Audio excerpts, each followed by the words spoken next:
அன்பான சகோதர சகோதரிகளே, இயேசு கிறிஸ்துவின் இன நாமத்தில் உங்களை வாழ்த்துகிறேன். பாலவனை சோலை வழங்கும் தேன்துளி நிகழ்ச்சிக்கு உங்கள் அழைப்பது உங்கள் அன்பு சகோதரி பத்மா, வயசஸ் மினிஸ்ட்ரீஸ் இன்டர்நேஷனல். எங்களுடைய செய்தியை கேளுங்கள், மற்றவர்களுக்கும் இதை அறிமுகம் செய்து வையுங்கள். அநேகர் இதனால் ஆசீர்வதிக்கப்பட வேண்டும் என்கிற ஒரே நோக்கத்தோடு நாங்கள் இதனை தயாரித்து வழங்குகிறோம். நம்முடைய ஜெபத்துக்கு பதில் கொடுக்கிற தேவன். அநேகருடைய வாழ்க்கையிலே நான் இப்பொழுது காண்கிற ஒன்று, வாழ்க்கையிலே பிரச்சனை வரும் பொழுது அதிகமாக ஜெபிக்கிறார்கள்.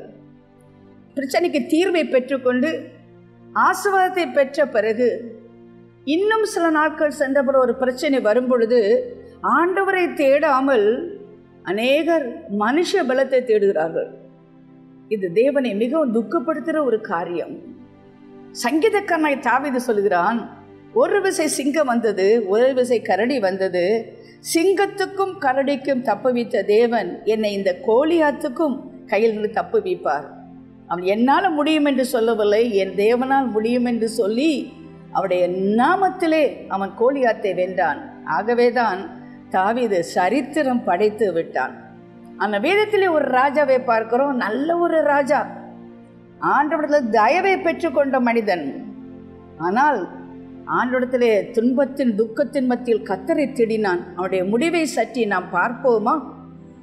வேதத்திலே பார்க்கிறோம், 2 நாளாகமம் 14ஆம் அதிகாரம். ஆசா தன் தேவனாய் கர்த்தரின் பார்வைக்கு நன்மையும் செவ்வையுமானதை செய்தான்.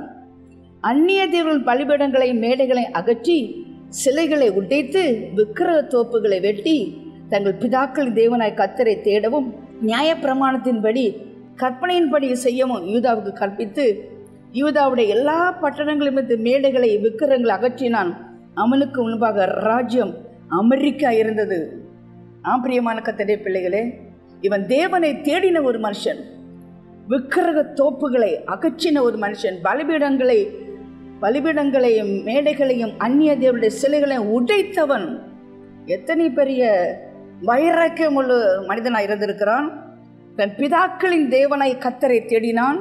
நியாயப்பிரமாணத்தின்படியும் கற்பனையின்படி செய்ய யூதாவுக்கு ஜனங்களுக்கு கற்பித்தான். எல்லா பட்டணங்களும் இந்த மேடைகளை விக்கிரங்களை அகற்றினான். அவனுக்கு முன்பாக ராஜ்யம் அமெரிக்கா இருந்தது. இன்றைக்கு நான் அமெரிக்காவை பார்க்கும் பொழுது அப்படிதான் நான் ட்ரம்பை பார்க்கிறேன். சத்துருடைய சகல விதமான அசுத்தங்களை அகற்றுகிற ஒரு மனிதனாக நான் பார்க்கிறேன்.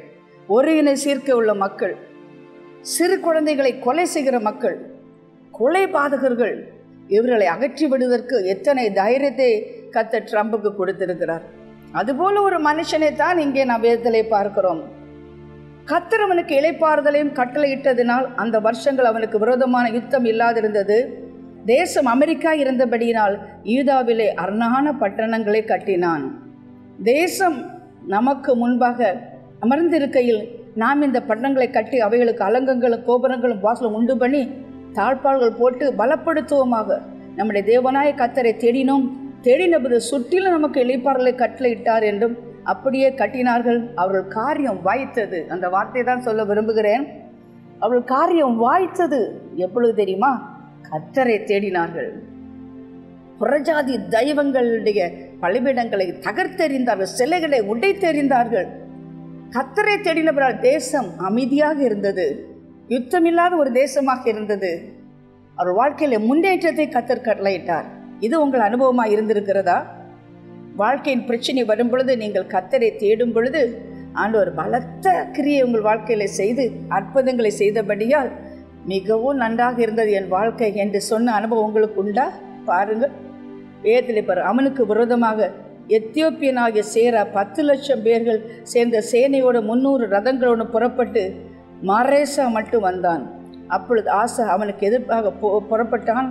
மரேசாவுக்கு அடுத்த செப்பத்தாகி என்ன பள்ளத்தாகில் யுத்தத்திற்கு அனுபவித்து நின்றார்கள். யுத்தத்திற்கு அணிவகுத்து நிற்கும் பொழுது ஆசா தன் படையை அவன் தயார் செய்யவில்லை, தன் படையை அவன் நம்பி நிற்கவில்லை. அவனுடைய செபத்தை கொஞ்சம் பார்ப்போமா? பிரியமான கர்த்தருடைய பிள்ளையே, வாழ்க்கையில திடீரென்று நீ எதிர்பார்க்காத கோலத்தில் பிரச்சனைகள் உன்னை தாக்கும் பொழுது நீ செய்ய வேண்டிய என்ன தெரியுமா? நீ தேவனை நோக்கி விண்ணப்பம் பண்ண வேண்டும். ஆசா தன் தேவனாய் கர்த்தனை கூப்பிட்டு, கர்த்தாவே பலன் உள்ளவனாகிலும் பலனற்றவனாகிலும் உதவிகள் செய்வதற்கு லேசான காரியம். எங்கள் தேவனாய கர்த்தாவே, எங்களுக்கு துணை நில்லும். உம்மை சார்ந்து உடைய நாமத்தில் ஏராளமான இந்த கூட்டத்துக்கு எதிராக வந்தோம். கர்த்தாவே, நீர் எங்கள் தேவன், மனுஷன் உண்மை மேற்கொள்ள விடாதேயும். 10 லட்சம் மக்கள் வருகிறார்கள், 300 இருப்பிடங்கள் வருகிறது. அவன் படையை தேடவில்லை, புயபலத்தை தேடவில்லை, கர்த்தரை தேடினான். ஆண்டவரை பார்த்து சொன்னான், பலன் உள்ளவன் பலன் இல்லாதவன் யாராக இருந்தாலும் உதவிகள் செய்வது உமக்கு லேசான காரியம். துணை நில்லும் ஆண்டவரே. உம்மை சார்ந்து உம்முடைய நாமத்தில் ஏராளமான இந்த கூட்டத்திற்கு வந்தோம் என்றார்கள். நீரே எங்கள் தேவன், யூ ஆர் மை காட். ஆண்டவரே, நாம் யாரையும் தேடவில்லை, உம்மை தேடுகிறேன் என்றால் நீர் என் தேவன். மனுஷர்கள் மேற்கொள்ள விடாதையும். கர்த்தர் மேல் என் பாரத்தை வைத்து விட்டேன். அவிடத்தில் என் பிரச்சனையை சாட்டி விட்டேன். அவர் எனக்காக யாமும் செய்வார் என்று நம்பி நான் வந்து விட்டேன். ஒன்றுக்கு நான் கவலைப்படேன், கர்த்தரிடத்திலே கொடுத்து விட்டேன் என்று பக்தர்கள் சொன்னது போல இந்த ஆசா சொல்வதை பார்க்கிறோம். அப்பொழுது கர்த்தர் எத்தியோப்பியரை ஆசாவுக்கும் யூதாவுக்கும் முன்பாக முறியடித்ததினால் எத்தியோப்பியர் ஓடி போனார்கள். அவர்களை ஆசா அவனோடு இருந்தவர்களும் சேரார் மட்டும் துரத்தினார்கள். எத்தியோப்பியர் திரும்ப பலன் கொள்ளாதபடிக்கு முறிந்து விழுந்தார்கள். கர்த்தர் அவருடைய சேனைக்கு முன்பாக நொறுங்கி போனார்கள். அவர்கள் மீதியாக கொள்ளையடித்தார்கள். பிரியமான கர்த்தரே, கொள்ளையடிக்க வந்தவனை கொள்ளையடித்தார்கள். எத்தனை பெரிய ஆச்சரியம்! இந்த ஆசாவால் ஒன்றும் செய்ய முடியாது. அவன் சொன்னான், ஆண்டவரே, பலன் உள்ளவன் பலன் இல்லாதவன் யாராக இருந்தாலும் உதவிகள் செய்வது உமக்கு லேசான காரியம். என்ன அருமையான ஜெபம் என்று பாருங்கள். நம்முடைய பலவீனத்திலே அவர் பலன் கொள்ள வைக்கிற ஒரு தேவன், நம்மளை இயலாத தன்மையிலே நம்மை பலப்படுத்துகிற ஒரு தேவன், நம்முடைய வாழ்க்கையில எப்போதும் துணை நிற்கிற தேவன். கர்த்தர் துணை நின்றால் கலங்கி நிற்க தேவையே இல்லை.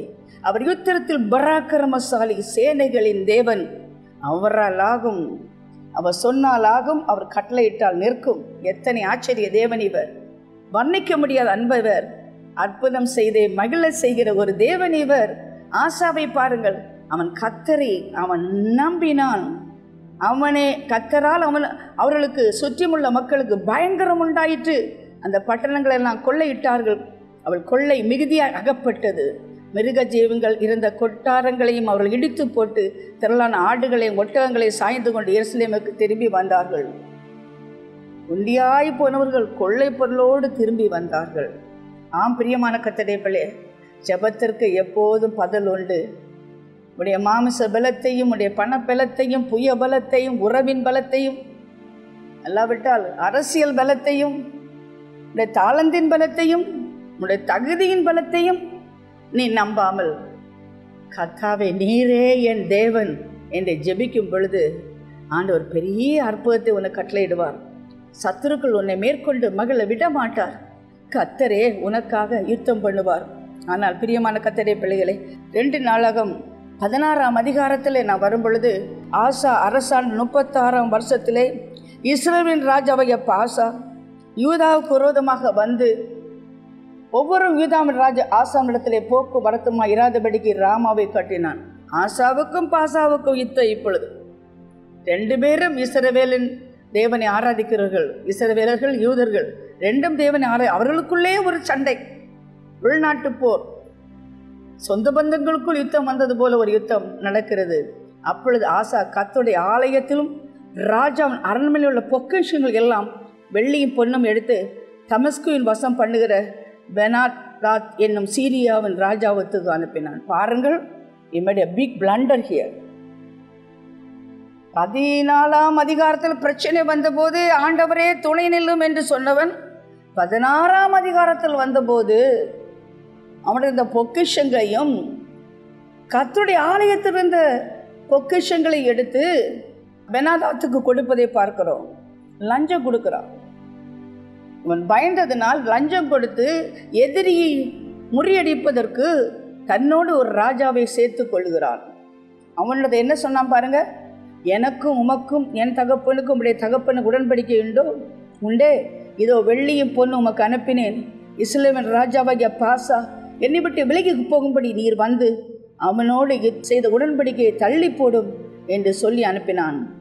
பெனதாத் ராஜாவை ஆசாவுக்கு செவி கொடுத்து தனக்கு உண்டான சேனாதிபதிகள் இஸ்ரவேலின் பட்டணங்களுக்கு விரோதமாக அனுப்பினான். அவர்கள் ஈயோனையும் தானையும் அபேத்மாலையும் நப்தலி பட்டணங்கள் எல்லா பட்டணங்களையும் முறியடித்தார்கள். இதை பாசா கேட்டபோது ராமாவை கட்டுகளை நிறுத்தி தன் வேலையை விட்டு ஒளிந்தான்.